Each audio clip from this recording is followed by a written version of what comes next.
हर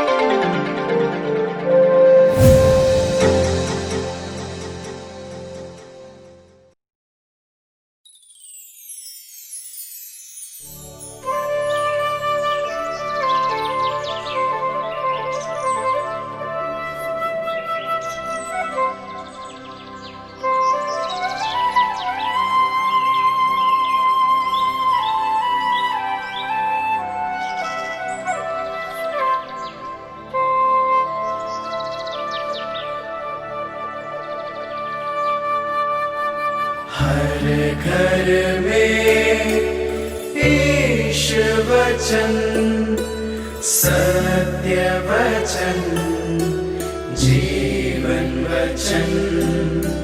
हर घर में ईश वचन, हर घर में ईश वचन।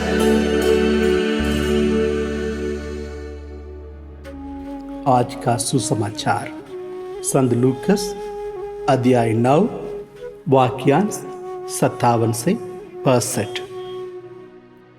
ईसा ने अपने शिष्यों के साथ यात्रा कर रहे थे कि रास्ते में ही किसी ने उनसे कहा, आप जहां कहीं भी जाएंगे मैं आपके पीछे पीछे चलूंगा।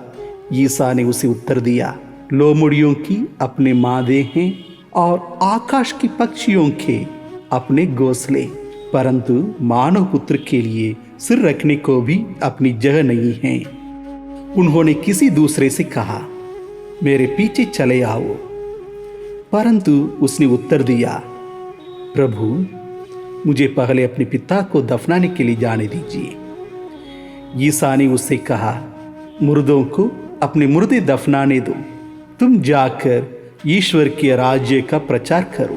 फिर कोई दूसरा बोला, प्रभु मैं आपका अनुसरण करूंगा, परंतु मुझे अपने घर वालों से विदा लेने दीजिए। ईसा ने उससे कहा, हल्की मूड पकड़ने के बाद जो मुड़कर पीछे देखता है वह ईश्वर के राज्य के योग्य नहीं। यह प्रभु का सुसमाचार है। प्रभु क्रिस्त की जय।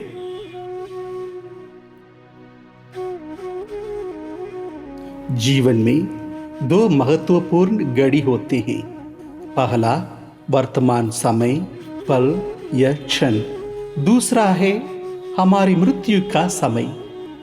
कभी कभी हम इस क्षण या पल को ऐसे जीते हैं जैसे मानो हमारी मृत्यु कभी नहीं होगी। इस जीवन का हर क्षण कुछ प्राप्त करने के लिए जीते हैं। हमारे उद्देश्य और लक्ष्य प्राप्ति करने से ही सीमित रह जाता है।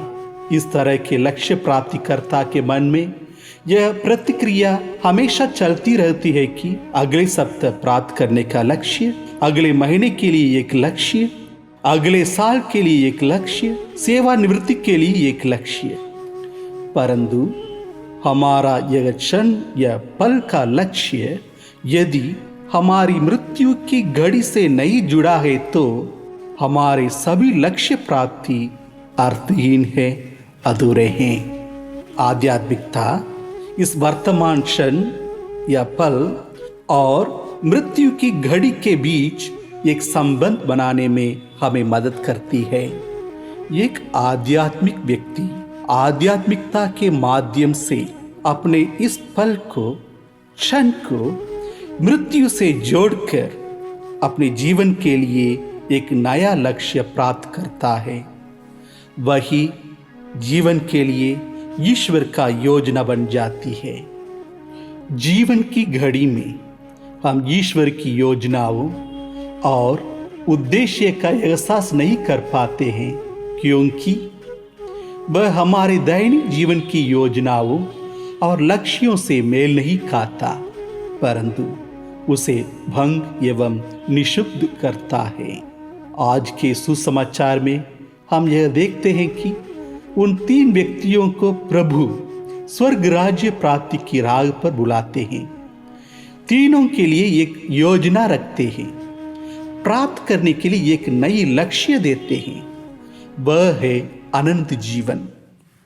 वे अपने दैनिक योजनाओं, कार्यों, एवं लक्ष्य प्राप्ति की आशा में प्रभु की योजनाओं को नहीं समझ पाते हैं, आनंद जीवन का एहसास नहीं कर पाते हैं।